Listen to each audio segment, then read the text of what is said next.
In the United States, only the worst of the worst criminals end up on federal death row. These are people whose crimes shocked the nation. Terrorists, mass shooters, and killers who showed no mercy. Their actions left families broken, communities scarred, and history marked by tragedy.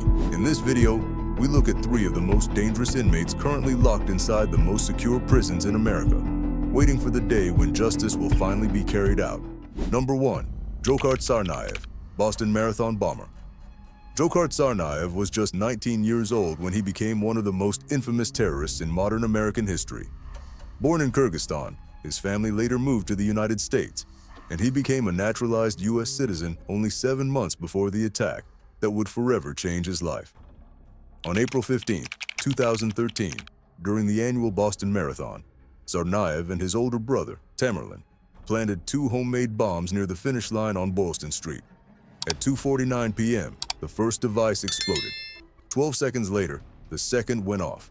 The results were horrifying. 3 people killed and more than 260 others injured, many with life-altering wounds. Among the dead were 8-year-old Martin Richard, 29-year-old Crystal Campbell, and 23-year-old graduate student Lingzi Liu. In the chaos, Boston descended into panic. Yet in the hours and days immediately after the attack, Dzhokhar tried to live as though nothing had happened. He returned to his university, attended classes, went to the gym, and even partied with friends. Reports later revealed that just 2 hours after the bombing, he had tweeted telling people in Boston to stay safe, but the walls quickly closed in. On April 18th, just days after the attack, the FBI released security images of 2 suspects carrying backpacks near the bombing site. Tsarnaev and his brother knew the net was tightening.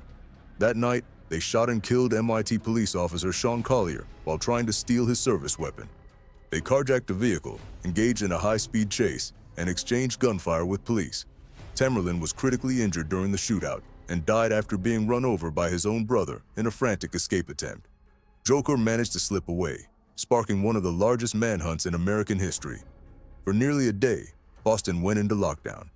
Thousands of officers searched house by house. His uncle appeared on national television, begging him to surrender and telling him he had brought shame to their family. Finally, on April 19th, a homeowner discovered blood on his boat and called 911. Inside was Tsarnaev, badly wounded, but alive. Police surrounded the area, exchanged gunfire, and eventually took him into custody. From his hospital bed, unable to speak, Tsarnaev scribbled notes admitting his role and citing religious motives. He said he and his brother had also planned to bomb New York's Times Square.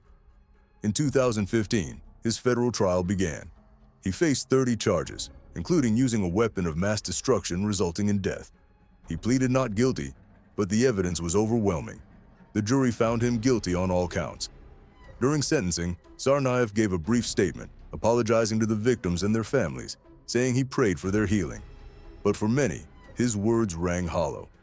On June 24, 2015, he was formally sentenced to death. Today, Dzhokhar Tsarnaev sits on federal death row at ADX Florence in Colorado, one of the most secure prisons in the world. For nearly a decade, he has been locked away, awaiting his fate, a living reminder of the day terror struck the streets of Boston. Number 2. Dylann Roof, Charleston church shooter. On June 17, 2015, America witnessed another act of pure evil. Dylann Storm Roof, a 21-year-old high school dropout from South Carolina, walked into Emmanuel African Methodist Episcopal Church in Charleston, a historic black church with roots dating back to 1816. That evening, church members welcomed Roof with open arms. He joined their Bible study, sitting quietly for nearly an hour. Then, during the closing prayer, he stood up, pulled out a .45 caliber handgun, and opened fire on the very people who had shown him kindness. 9 African-American church members were killed that night, including Reverend Clementa Pinckney, who was not only the church's pastor, but also a state senator. 3 others survived. It was one of the deadliest racially motivated mass shootings in modern U.S. history. After fleeing, Roof was arrested the next day during a traffic stop in Shelby, North Carolina. A woman who recognized his car from news reports followed him and called police. I was just on my way to work, and I had seen a lot of the coverage, and I'd seen pictures of the car and pictures of the young man, and I just looked over and noticed the car, and I couldn't figure out really why I was looking at it. And then I realized I seen the car, I seen the South Carolina state the license plate on the car, and then I seen the haircut, the things that, you know, the news was telling us to look for or to look at, and then I didn't want to believe it was him, but turned out it was him. When officers approached, Roof surrendered calmly. In interrogation, he showed no remorse. He admitted his actions were fueled by racist ideology and white supremacist beliefs. Investigators found a manifesto on his website filled with hate speech. He even laughed during questioning, making it clear he felt no guilt. His trial began in December 2016 on 33 federal charges, including hate crimes resulting in death and obstruction of religious freedom. Roof represented himself, presented no witnesses, and offered no defense. The jury found him guilty on all counts. In January 2017, the jury recommended the death penalty. Roof became the first person in U.S. history sentenced to death for federal hate crimes. Today, he sits on federal death row at USP Terre Haute in Indiana. In 2024, President Biden commuted the sentences of 37 inmates from death to life without parole.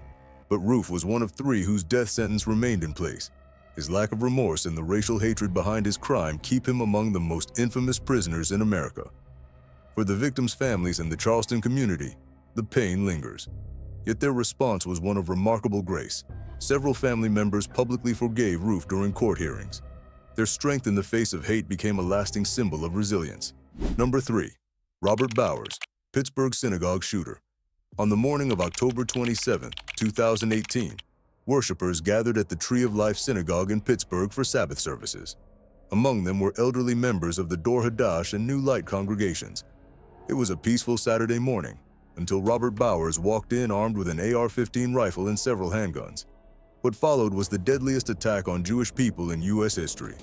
Bowers opened fire immediately, killing brothers Cecil and David Rosenthal at the entrance. He then moved through the building, shooting anyone he encountered.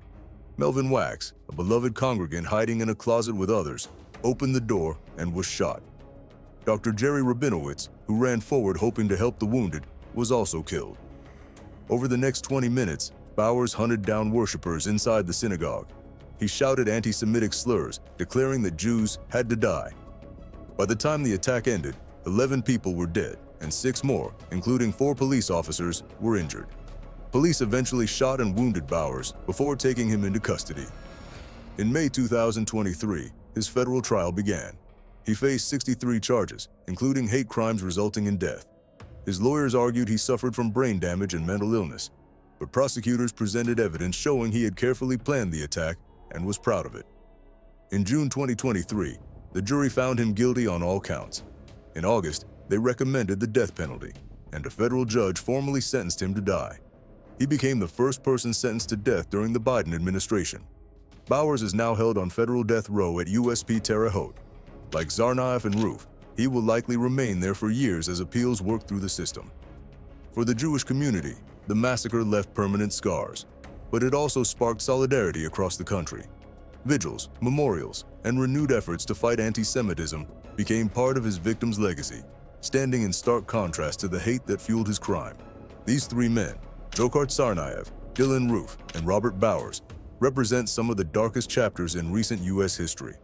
Their crimes were fueled by hate, rage, and twisted beliefs, leaving dozens dead and hundreds more scarred forever. Each now sits on federal death row, locked away in America's most secure prisons.